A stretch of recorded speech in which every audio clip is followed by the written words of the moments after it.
Hello guys, so what's up? This is Fellow guys. Kung bago ka lang dito sa YouTube channel ko, please don't forget to subscribe, like, and share my video. So today guys, mag-unbox tayo ng DJI Mic 2 silicone case para sa Mic 2 natin. Para maiwasan natin guys in the worst scenario na pag nalaglag yung Mic 2 transmitter natin, baka masisira guys. So it's better kung may case siya guys para ma-aware tayo o ma-prevent yung masisira yung Mic 2 natin. So ngayon guys, unbox na natin. Itong nabili ko guys dito sa Shopee store. Galing China pa to guys. Pinadala. Mga 4 days bago dumating dito sa Metro Manila. So yan guys, no, yung lagayan ng Mic 2 rubberized case natin.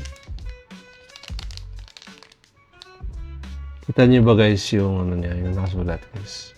Naka-action camera kasi ako guys, wala itong autofocus. Ang SRP pala nito guys, nabili ko sa Shopee is 109 pesos. Buksan na natin guys.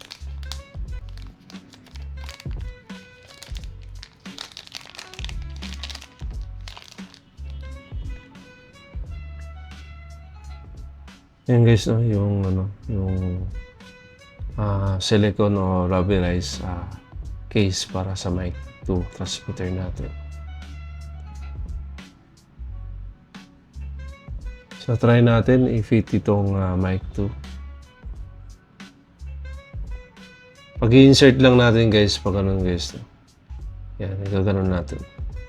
Iangat lang. Yan. Insert natin. Yan.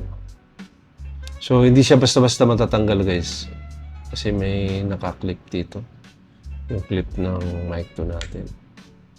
Kahit iangat pa hindi. Pag tatanggalin natin guys, igaganon lang natin. Ito, kunin lang natin to. Tapos iangat natin ito. Yan guys, no, yung magiging itsura ng Mic 2 transmitter natin pag may silicone case para maprotektahan yung Mic 2 transmitter natin. Sayang naman guys pag nalaglag, yun, kakaroon siya ng gasgas o basag sa kahit saang area dito sa Mic 2 transmitter natin.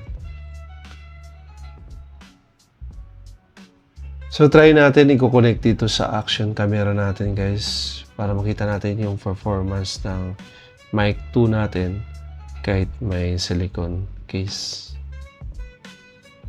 Yan, ito yung power button, ito yung linking button, tapos ito yung internal record. Ito yung Type-C. Ilalagay mo dito yung Type-C guys. Yan. Wala siyang cover dito. Open lang siya guys. Yan.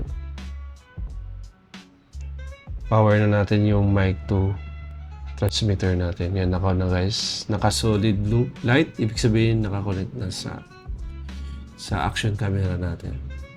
So guys, ito yung magiging process ng DJI Mic 2 natin. Naka-off yung noise cancellation. Yan, check my test. 1, 2, 3. I-on na naman natin guys yung noise cancellation. Power button lang natin ng once. Ibig sabihin naka-on. Now, naka-on na yung noise cancellation kasi naka-green solid green light. Yan guys, na yung magiging boses ng DJI Mic 2 natin pag naka-on yung noise cancellation. So hanggang dito na lang guys, no? Yung video natin of the day. So thank you for watching guys. Please don't forget to subscribe guys to my channel kung bago ka lang dito. And thank you for watching and see you in my next vlog guys. Bye bye you. Peace guys.